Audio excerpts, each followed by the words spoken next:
McDonald's takes a lot of flack on the internet, so it was very good seeing somebody this week stick up for their side, however greasy.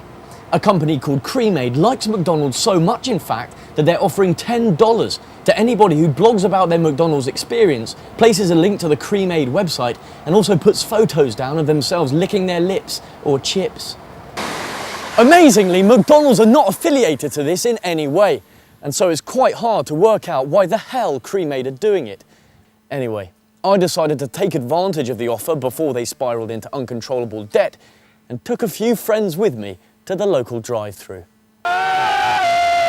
We are boys in a car. We're going very fast. Yes, we are. We're really good mates and we're pretty hungry. We're travelling to McDonald's to get some tea. I like burgers. Don't like chips. If mine eats too much, he just feels sick. We are boys in a car. We're going really fast. Yes, we are. We stop when it's red and go when it's green. We've got to get some food in our stomach and our spleen. We are boys in a car. We go quite far. Tra-la-la. It's time to place the order to the man in sight. I want a Happy Meal. I'm only joking, I lied. A Big Mac meal for Big Man John. Mike wants nuggets, don't get it wrong. Filet-o fish for Brian and Donal. Lordships all round or we'll fucking stone you. Sorry, can you repeat that, please? Yeah, well, we'll just have a Big Mac meal and 9 chicken nuggets and 2 fillet of fish, please. A Coke. Always Coke, guys. Coke. Yeah, just a Coke. Cokes, please, all round. Oh, barbecue sauce. Any other sauces? Chili. Sweet chili and barbecue. And curry.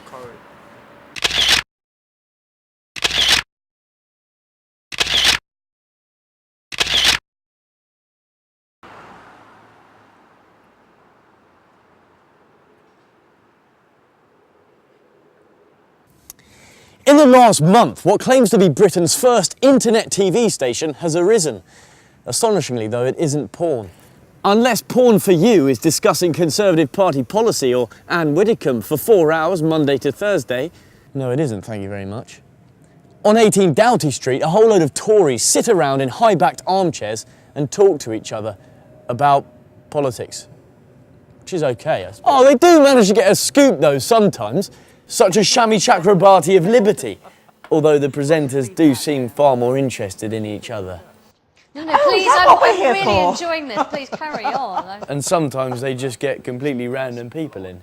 And Jeremy, whose surname I can't remember, and I actually can't even remember where he's from either, but he'll be with us too. Could be. In fact, there's so much chatter on 18 Doughty Street, they're clearly missing out on the real scoops. To make that point, I sent them the following footage.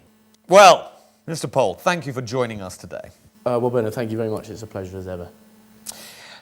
I thought, firstly, we'd look at your position on welfare reform. It does seem to me that it needs a little bit of clearing up. Look, Bernard, I made it quite clear where I stand on this issue. I think our government has got to stop looking at this issue in complete isolation from a whole range of other problems. There have been some accusations that the Prime Minister is dodging this issue. Would you say that's correct? Well, of course he is, Bernard, but to be quite honest, you know, you've got to hand it to the man. What about jobs? What are you going to do to create more jobs? Well, Bernard, I'm not against helping out people per se, but what I am against is giving out handouts willy-nilly. I mean, it does seem to be an issue the government is avoiding. Quite, but, you know, the Prime Minister's hands are tied. How he manages to keep his fingers in so many pies is beyond me. And what about the recent EU expansion? How can we cope with all those coming into Britain in search of work? Bernard, it's not just Britain. I was speaking to my German counterpart the other day, and he's of exactly the same opinion. Sorry, your German counterpart at the Foreign Office? Yes. Sorry, who is that? You know, Bernard. No, I'm not clear, actually. Hasn't there been? Jürgen Hans. Finally, just quickly. There's been a lot of speculation in the press this week. I've got to put it to you. This whole business about you know, the 17 hands. Do you have it? I mean, look, Bernard, I denied this when it first came out in the papers, and I'll continue to deny it here. I'm a man of 2 eyes, 2 ears, 1 nose, and 2 hands. And I'm not going to stick my hands up and admit to something that's untrue just because for your programme it's handy.